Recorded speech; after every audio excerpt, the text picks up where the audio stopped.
നടനും ബി.ജെ.പി. നേതാവുമായ G കൃഷ്ണകുമാറിനും മകൾക്കുമെതിരെ തട്ടിക്കൊണ്ടുപോകലിന് case. മകൾ ദിയ കൃഷ്ണയുടെ സ്ഥാപനത്തിലെ വനിതാ ജീവനക്കാരുടെ പരാതിയിലാണ് കേസ്. എന്നാൽ സ്ഥാപനത്തിൽ നിന്ന് QR കോഡിന്റെ മറവിൽ ജീവനക്കാർ പണം തട്ടിയെടുത്തെന്നാണ് ജി കൃഷ്ണകുമാറിന്റെയും മകളുടെയും ആരോപണം. 69 ലക്ഷം രൂപ ജീവനക്കാർ തട്ടിയെടുത്തെന്ന് ചൂണ്ടിക്കാട്ടി ജീവനക്കാർക്കെതിരെ കൃഷ്ണകുമാറും മകളും നൽകിയ പരാതിയിലും കേസെടുത്തിട്ടുണ്ട്.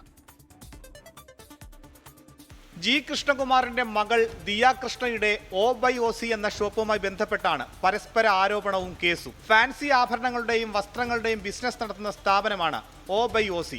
ഇവിടെ ജോലി ചെയ്യുന്ന 3 വനിതാ ജീവനക്കാർ നൽകിയ പരാതിയിലാണ് കൃഷ്ണകുമാറിനും മകൾ ദിയയ്ക്കുമെതിരെ കേസ്.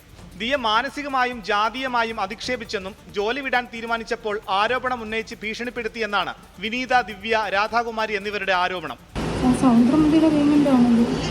പേയ്മെന്റ് ട്രാൻസാക്ഷൻ മുഴുവൻ ഞാൻ എൻ്റെ യൂട്യൂബ് ചാനലിനകത്തൂടെ പുറത്തു വിട്ടു. മനസ്സിലായില്ലേ?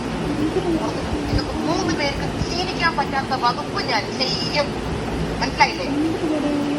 ദിയ പറഞ്ഞിട്ടാണ് സ്വന്തം അക്കൗണ്ടിൽ പണം വാങ്ങിയതെന്നും പരാതിക്കാർ. ഞങ്ങൾ ആദ്യമായിട്ട് അവിടെ ജോലിക്ക് കയറിയപ്പോൾ ദിയ മാം ഞങ്ങളുടെ ഇങ്ങോട്ട് പറഞ്ഞത്, നിങ്ങൾ കസ്റ്റമേഴ്സിൻ്റെ പേയ്മെൻ്റ് ഒക്കെ നിങ്ങൾ നിങ്ങളുടെ അക്കൗണ്ടിൽ മേടിച്ചാൽ മതി, കാരണം എൻ്റെ അക്കൗണ്ടിൽ മേടിച്ചാണ് എനിക്ക് ഇടയ്ക്കിടയ്ക്ക് ബാങ്കിൻ്റെ ഇഷ്യൂസ് വരുന്നുണ്ട്. ആദ്യം നമ്മുടെ അങ്ങനെയാണ് പറയുന്നത്.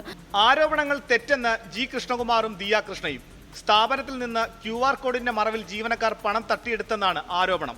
തട്ടിപ്പ് പുറത്തായപ്പോൾ ജീവനക്കാരും ബന്ധുക്കളും ഒത്തുതീർപ്പിന് വന്നെന്നും ജി കൃഷ്ണകുമാർ.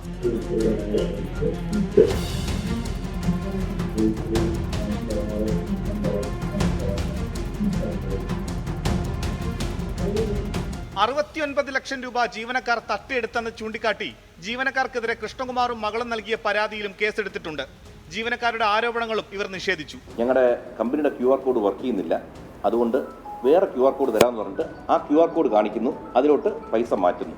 ഇത് കുറച്ച് കാലമായിട്ട് നടക്കുന്നുണ്ടായിരുന്നു. ഇവരുടെ ഓഡിറ്റർ ഇതെല്ലാം പരിശോധിക്കുന്നു. അപ്പോൾ ഓഡിറ്റർ ഒരു ദിവസം വിളിച്ചിട്ട് പറഞ്ഞത് അതിലൊരു വേരിയേഷൻ വരുന്നുണ്ട്, കണക്കുകളിലും സ്റ്റോക്കിലും ഒന്ന് പരിശോധിക്കണം എന്ന് പറഞ്ഞു. നമുക്ക് പരിചയമുള്ളൊരു സ്ഥലത്ത് അച്ഛന് പരിചയമുള്ള ഒരാൾ ബാങ്കിൽ നമ്മൾ സംസാരിച്ചപ്പോൾ നമുക്ക് സ്റ്റേറ്റ്മെൻറ്റ് തന്നില്ല, കാരണം തരാൻ പാടില്ലല്ലോ. അപ്പോൾ അതുകൊണ്ട് അവർ കാണിച്ചു കൊടുത്തു, ഒരു ബേസിക് ആയിട്ടുള്ള സംഭവം കാണിച്ചു കൊടുത്തു. അപ്പോൾ നമ്മൾ ഇവരുടെ ഫോണിൽ നിന്നുള്ള ട്രാൻസാക്ഷനും വെച്ച് അതുമായിട്ട് നോക്കി, പ്ലസ് കസ്റ്റമേഴ്സ് അയച്ചിരുന്ന സ്ക്രീൻഷോട്ട്സും കൂടെ വെച്ച് നോക്കിയപ്പോൾ പല സമയങ്ങളിലും കറക്റ്റായിട്ട് ഇവരുടെ അക്കൗണ്ടിലോട്ട് വന്നിട്ടുണ്ട്. ഇരു കേസുകളിലും വിശദമായ അന്വേഷണം നടത്തി അറസ്റ്റ് അടക്കമുള്ള നടപടികളിലേക്ക് നീങ്ങാനാണ് പോലീസ് തീരുമാനം.